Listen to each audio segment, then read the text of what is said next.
Bonjour, donc nous sommes toujours à Dax, toujours au 9e week-end de la liberté, organisé par Patrick de Cazeneuve.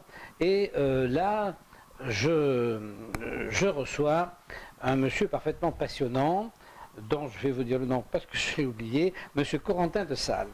Alors, monsieur Corentin de Sales, donc c'est un Belge francophone qui est venu, saluons quand même ce déplacement, qui est venu de Belgique. Avec plaisir.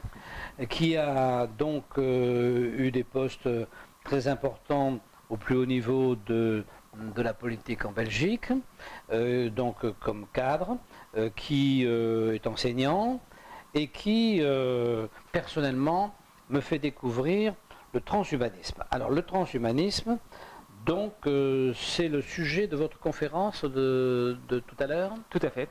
Tout à fait. Alors, donc, peut-être qu'un certain nombre de personnes sont comme moi. Donc, le transhumanisme, qu'est-ce que c'est? C'est en fait un vaste mouvement qui préconise l'amélioration de l'homme au niveau physique et mental. Et donc, il y a un véritable projet éthique et il le préconise grâce aux innovations technologiques et aux innovations scientifiques. C'est une amélioration de l'homme par l'homme, oui, grâce à ces progrès donc technologiques. On a déjà les nouvelles techniques médicales en fait. Donc on a déjà ça un peu naturellement, parce que par rapport à l'homme de Cro-Magnon, on a quand même évolué. Si on regarde nos anciens compagnons primates, il y en a encore sur la planète, ils ne sont pas tout à fait comme nous, donc on a un petit peu évolué, mais on n'a jamais eu carrément le but affiché de dire nous allons nous occuper de nous améliorer. C'est ça. Voilà. C'est ça le principal but. D'une certaine façon, nous sommes des êtres culturels et donc depuis le début de l'humanité, l'humain a progressé et c'est vrai que avant même le transhumanisme, on constate que l'espérance de vie a quand même fondamentalement évolué. Donc je pense que depuis 1750, où l'espérance de vie moyenne était de 27 ans, on est passé maintenant à 80. Donc on a quand même triplé l'espérance de vie en quasiment 2 siècles. Donc il y a déjà un processus comme ça qui est à l'œuvre. Mais c'est-à-dire que traditionnellement, la médecine a toujours visé avant tout, avec le serment d'Hippocrate, à simplement restaurer les fonctions endommagées, à guérir. C'est vraiment une optique curative. Ici, on est dans une optique méliorative, c'est-à-dire qu'on veut améliorer l'humain, lui donner des aptitudes qu'il n'a pas. Et ça va jusqu'à l'intervention chimique sur la naissance, sur le tri des... Il y a effectivement, ça va jusque-là. il y a toute une des dimensions des débats éthiques, parce qu'il y a beaucoup de débats éthiques jusqu'à présent. Il y en a beaucoup sur la génomique. Et effectivement, il y a cette question assez problématique de l'eugénisme, en fait, parce que c'est une pratique de sinistre mémoire qui a conduit à des atrocités au XXe siècle. Mais donc ça, c'est un des débats. Quant à la question de savoir est-ce qu'on pourrait déjà sélectionner de certaine façon un certain nombre de gènes qui rendent, par exemple, l'humanité plus intelligente. Ça, il y a toute une série de débats par rapport à ça. Il y a aussi la question de savoir, tiens, est-ce que si on repère des gènes de maladies graves, est-ce qu'on ne peut pas les éliminer? Et donc c'est quelque chose qui est déjà une réalité aujourd'hui, en fait. Déjà pas mal. Alors il y a la génomique, mais il y a beaucoup d'autres choses. Il y a des interventions beaucoup plus lourdes qui sont sur le corps humain et qui sont encore une fois dans l'amélioration, enfin dans une perspective qui a démarré depuis longtemps. C'est ici en France, par exemple, qu'on a créé les premiers cœurs artificiels. C'est en 2016 qu'on a porté qu'on a transplanté des nouveaux cœurs qui ont été conçus artificiellement par un médecin français, un certain docteur Carpentier, qui s'est associé avec l'industrie Airbus pour faire ça. Il y a 20 personnes qui ont reçu ce cœur artificiel. Mais on se rend compte effectivement, quand on regarde un petit peu la médecine, on appelle ça maintenant la technomédecine, il y a de plus en plus d'organes artificiels qui sont conçus, et on a même déjà des imprimantes en 3 dimensions qui impriment, si on peut parler comme ça, avec de la bio-encre, un certain nombre d'organes. Il y a notamment une trachée qui a été greffée à un jeune enfant, qui a été imprimée par une imprimante en 3 dimensions, en fait. Enfin, bon. Oui, je vois. Et donc, il y a de plus en plus aussi des implants. On pense par exemple aux diabétiques qui peuvent avoir maintenant une sorte d'implant qui pose sur une partie de leur corps et qui lisent en permanence leur glycémie. Mais d'une certaine façon, tous ces ajouts font partie d'une tradition culturelle. Là, on est dans un détail. Les prothèses, comme les lunettes, sont aussi d'une certaine façon des choses qui ont été une optique améliorative. Donc la distinction entre soigner et améliorer n'est pas très fine. ce qu'on sait rarement, c'est qu'au Moyen-Âge, lorsqu'on a inventé les lunettes, ça a suscité beaucoup de protestations, notamment du côté religieux. On disait qu'on n'avait pas le droit d'attenter effectivement à la création, et si Dieu nous avait conçus sans lunettes, eh ben, c'était sa volonté. Ah oui, ils n'avaient pas le droit non plus de faire de travailler sur des cadavres, etc. Bien sûr. Et pourtant, on dit quand même que l'invention des lunettes a eu des effets tout à fait révolutionnaires sur l'évolution, parce que ça a permis à des gens qui avaient atteint un certain âge, à une époque où ils étaient déjà très productifs, je parle surtout dans le monde ecclésiastique, les intellectuels de l'époque, de travailler beaucoup plus et de pouvoir faire beaucoup plus d'inventions, travailler beaucoup plus tard aussi quand le jour baissait, etc. Donc c'est toutes des innovations qui sont dans cette perspective-là aussi. Mais je suis obligé d'être d'accord avec vous, parce que le drame du vieillissement, quand on se porte bien, ce qui est mon cas, c'est de se dire, mais tout ce que je finis par savoir, je ne vais pas pouvoir le donner, c'est perdu. Et donc effectivement, si on trouvait une solution pour aller un peu plus loin, on se rend bien compte. Mais enfin, en même temps, il y a tous ceux qui arrivent derrière. C'est très compliqué, ce que vous évoquez.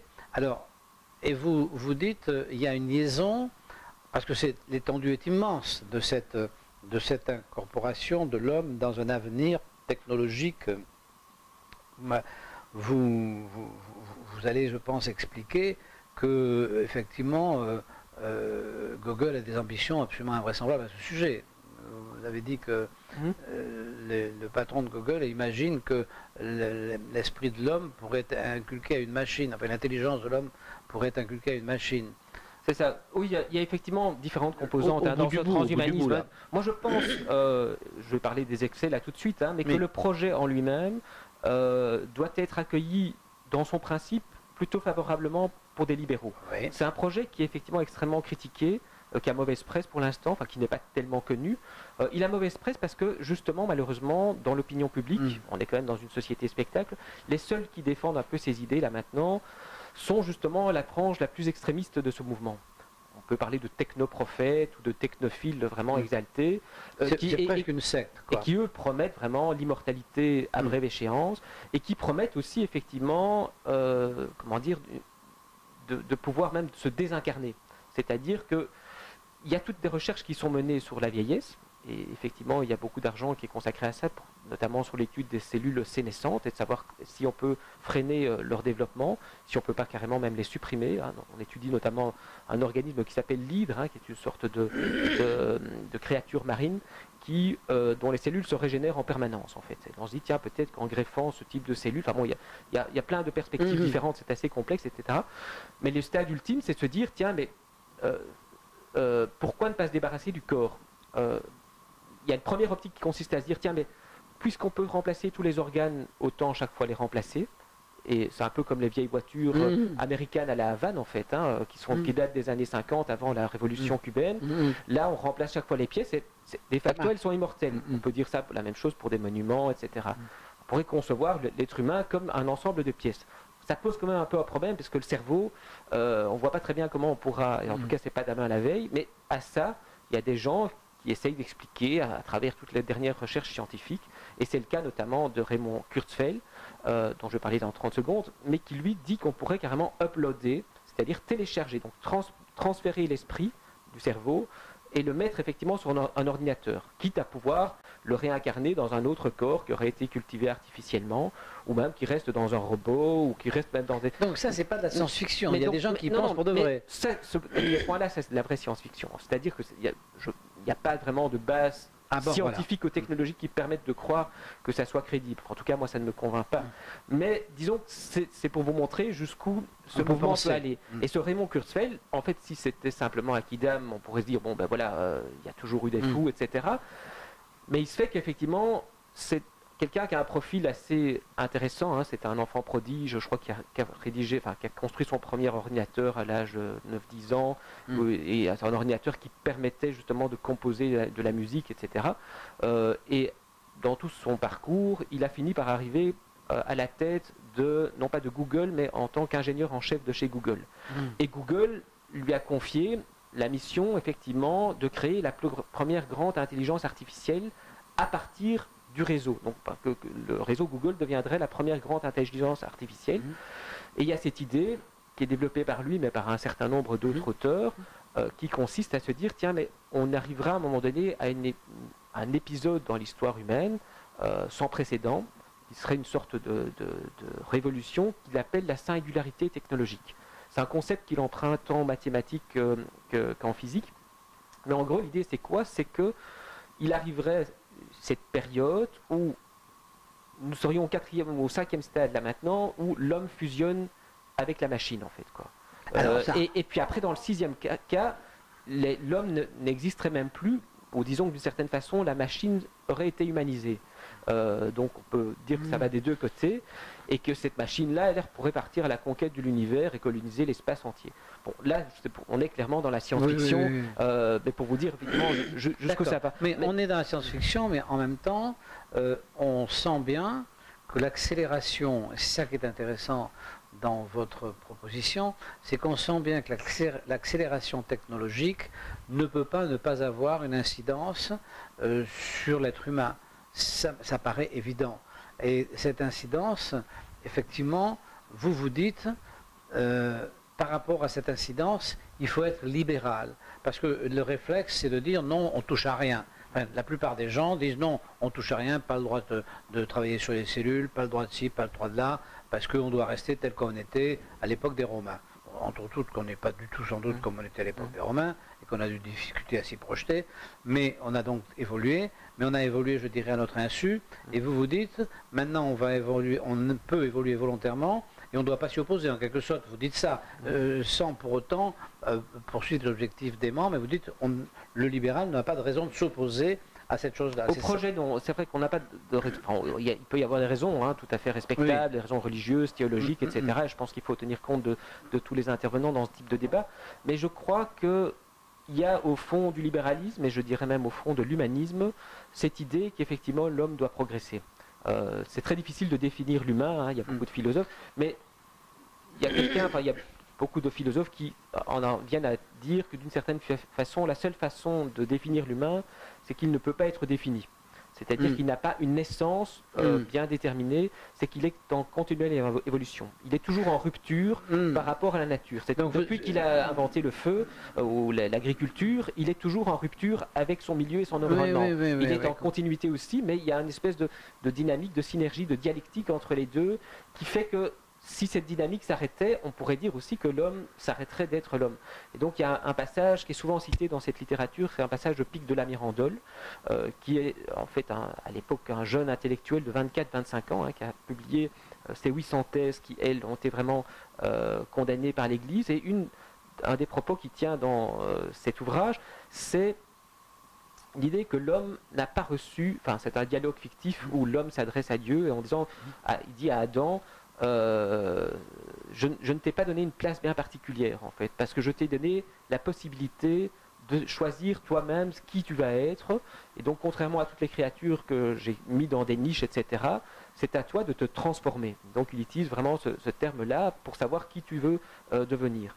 Et je pense qu'effectivement, on est en fait paradoxalement dans la continuité de l'héritage humaniste en étant transhumaniste. C'est pour ça que j'aime pas tellement ce mot. Enfin, je le préfère au mot post-humaniste, qui est utilisé par la frange extrémiste, qui consiste à dire que là on s'affranchit, on sort tout à fait de l'humain, mais peu importe un petit peu ici le vocabulaire, il y a effectivement, je crois, une lignée humaniste qui peut être respectée. Alors il y a des dangers évidemment, parce qu'en fait au total, quand on regarde un petit peu ce mouvement, on voit qu'il y a des bases idéologiques, des tendances assez diverses, il y a une tendance libérale aussi, mais on peut craindre aussi que ce mouvement, même s'il est condamné par beaucoup de monde, puisse être à un moment donné récupéré par plutôt des collectivistes ou des étatistes, parce qu'il y a aussi la possibilité de déployer un agenda plutôt socialiste ou communiste de cette façon-là aussi. Parce que si on imagine qu'il y a un pouvoir très centralisé qui maîtriserait toutes ces techniques, et qu'on pourrait appliquer par exemple les techniques eugéniques,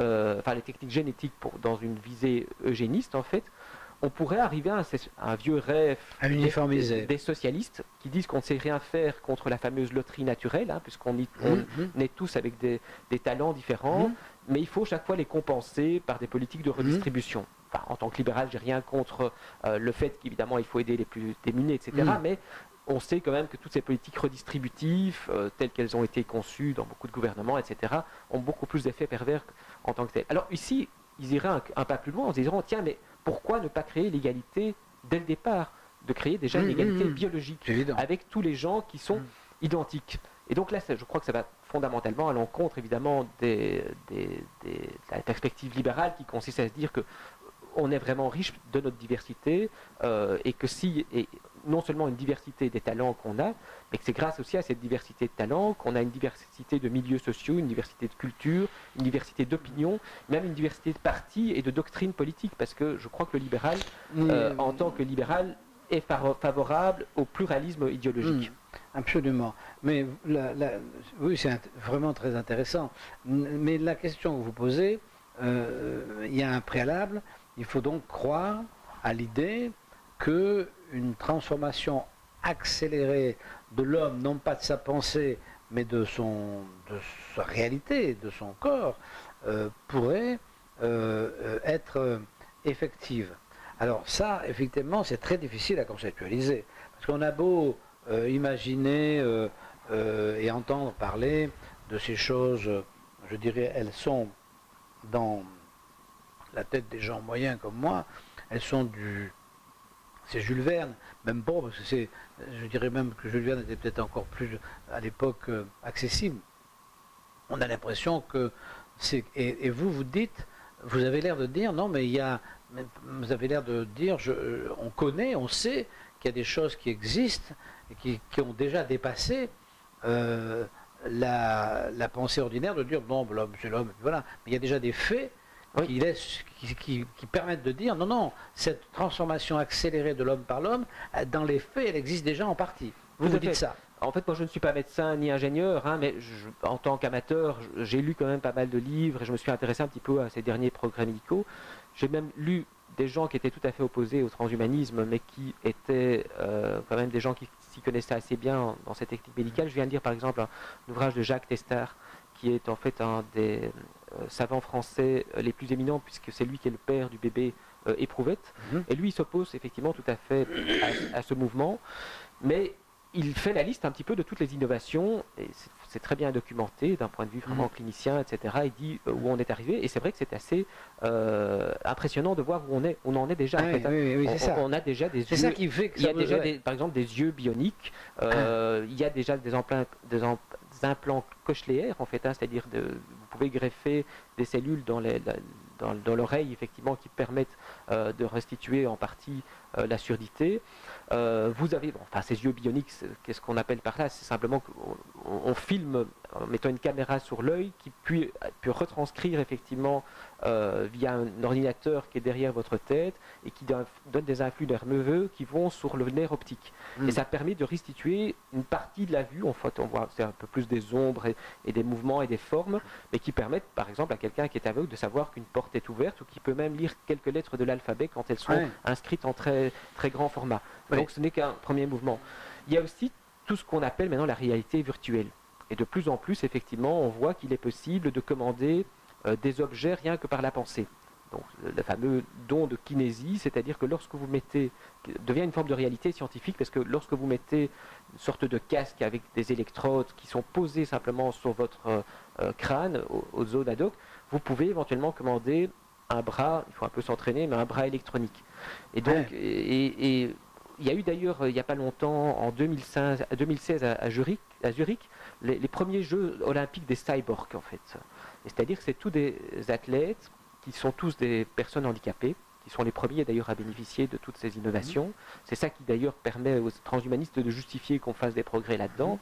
C'est vrai que c'est parfois un peu dangereux et un peu inquiétant, mais qui commandaient chacun, il y avait donc 15 tétraplégiques, donc des gens qui ne savent ni bouger leurs bras ni leurs jambes, qui commandaient 15 avatars, qui faisaient des shows, des courses d'obstacles, donc sur un écran, et on les voyait que c'était par la force de leur pensée, ils arrivaient à faire bouger ces choses-là. Alors de là, il y a l'idée que peut-être on pourrait communiquer par la pensée.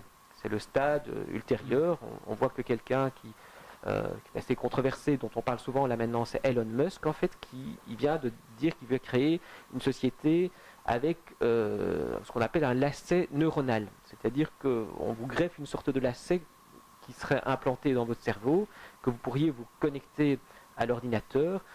Et le but, c'est que plus tard, on n'en est pas encore du tout là, que vous puissiez envoyer des mails ou téléphoner comme ça, ou alors d'avoir des puces où vous consultez Internet à travers votre tête, rien que par la force de la pensée.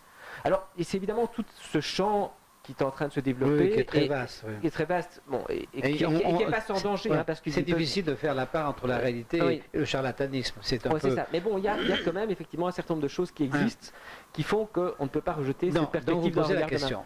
Et alors, je pense qu'il y a justement un certain nombre de valeurs importantes. Il y a une question à poser. Ça, c'est clair. Alors, l'idée effectivement qu'on pourrait échanger par la pensée, c'est à la fois très pratique, mais en même temps très inquiétant, parce que ça veut dire qu'évidemment, en tant que libéral, moi, je suis très attaché à mon intimité, à ce qu'on appelle notre fort intérieur, en fait, quoi. Alors, on est déjà envahi constamment sur Internet, sur les réseaux sociaux, pendant qu'on travaille, etc. On reçoit des alertes, etc. Enfin, c'est à nous de nous discipliner aussi. Ici, maintenant, s'il y a des gens qui viennent nous interpeller dans notre cerveau, alors pendant qu'on est en train de faire tel ou tel type d'activité, non seulement c'est effectivement une atteinte, je pense, à mon intimité, mais en plus, je crois que c'est un facteur de distraction et, comment dire, qui permettrait, enfin, qui aurait pour effet négatif que les gens finiraient de plus en plus à penser tous la même chose, en fait, quoi. Puisque si quelqu'un peut envahir leur pensée, c'est sûr qu'il y a totalement et c'est ce qu'on constate un petit peu dans les moteurs de recherche de Google. Quand vous faites une recherche, à peine avez-vous marqué 4 ou 5 lettres, qu'on vous suggère déjà la chose que vous devez rechercher. On vous met déjà sur des rails. Et donc, même si Internet, l'invention en tant que telle, permet de créer une énorme diversité, il y a aussi une autre force qui tend à l'uniformisation et l'harmonisation. Alors, ce que j'avais pas très bien à saisir, c'est parce que moi, excusez-moi, je débarque. Pour moi, c'est un sujet que je connaissais pas. Non, mais on est tous en train de débarquer. Je connaissais pas. Donc, j'espère comprendre un petit peu. J'accepte l'idée que on puisse transformer l'homme de manière accélérée par la technique. Et là, se pose la question, est-ce qu'on est pour, est-ce qu'on est contre? Et la question essentielle, c'est, dans le fond, c'est celle-là, est-ce que l'État doit intervenir? Parce que nous, on est là, on est des libéraux, donc les libéraux, ça dit, bon, la liberté est l'idéal. Non, cette liberté, si elle prend des chemins de ce type qui sont tellement violents dans la nouveauté, que le réflexe est de se dire, est-ce qu'on ne doit pas et qui on doit arrêter, il n'y a qu'une seule personne qui peut arrêter les choses, c'est l'État, puisque c'est le seul qui dispose de la force. Donc on dit, est-ce que l'État doit s'immiscer dans cette activité et puis la réguler, auquel cas on aurait du mal à être des libéraux, ou est-ce qu'on doit la laisser se développer et qu'elle s'équilibrera elle-même? Parce que c'est ça la vraie question d'un libéral. C'est où on intervient, on n'est plus libéral, on n'intervient pas et ça va se réguler soi-même. Alors, mais par rapport à ça, c'est difficile, parce que difficile de se dire, est-ce que ça va se réguler soi-même ou est-ce qu'il faut intervenir? Ça, c'est la vraie question. Et alors là, votre position, c'est quoi alors là? Il faut des règles. Et je crois que toute personne qui connaît un peu la tradition libérale voit qu'effectivement, le libéralisme a toujours été structuré par des règles, en fait. Hein. Donc non, tout le monde n'est pas d'accord là. Excusez-moi de vous couper. Non, tout à l'heure, j'avais un monsieur de chez vous, donc... Ça dépend ce qu'on entend par là, parce que je crois que je vois de qui vous parlez, on sera à mon avis d'accord sur un certain nombre de choses, notamment le fait que ce à quoi les libéraux sont plus réticents, c'est l'intervention dans la sphère économique. Mais je pense que les grands auteurs, que ce soit Adam Smith, que ce soit John Locke, que ce soit tous ceux qui se poursuivent, que ce soit Milton Friedman ou Hayek, etc., pensent qu'effectivement, il y a un certain nombre de règles et d'institutions qui se sont forgées au fil du temps parce qu'elles répliquaient des recettes qui fonctionnaient et qui étaient nées de la pratique. Et il y a notamment, effectivement, pour la vie économique, tout le droit des contrats, le droit des obligations, etc., qui sont des créations humaines qui se sont faites en allant de la base vers le sommet. Donc, ce à quoi les libéraux s'opposent, c'est généralement les normes qui sont créées par des experts ou par des étatistes ou des bureaucrates qui veulent imposer des choses qui n'existent pas en tant que telles. Mais bon, ça c'est tout un vaste débat sur le libéralisme, mais je crois qu'effectivement le libéralisme ne fonctionne que parce qu'il y a un certain nombre d'institutions qui lui permettent de fonctionner en tant que tel.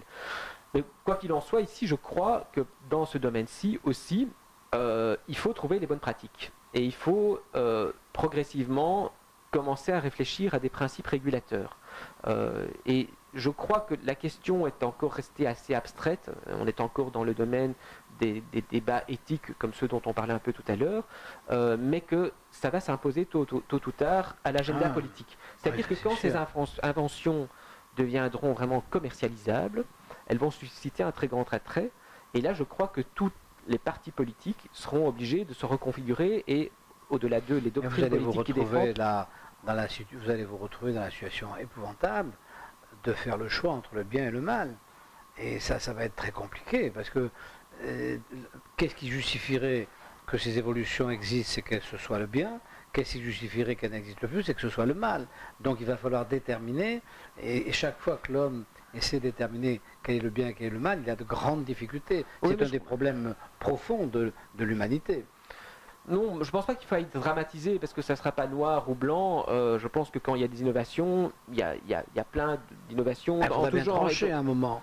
Vous savez, le général qui est en train de faire sa conférence, on parlait avec lui et on disait, bah oui, le problème de l'homme, du militaire, c'est qu'un jour il dit on attaque, et le jour où il dit on attaque, il sait qu'il va y avoir tant de morts, il le sait, il sait.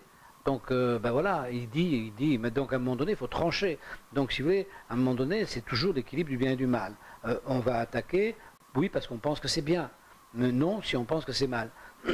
Donc, les problèmes éthiques que vous posez, et donc le libéral a tendance à dire, moi, je ne suis pas juge du bien et du mal. Je laisse faire, parce que de toute façon, naturellement, le bien prend le dessus sur le mal. En fait, c'est ça en clair, être libéral. Hein. Et dans ce domaine qui fait peur,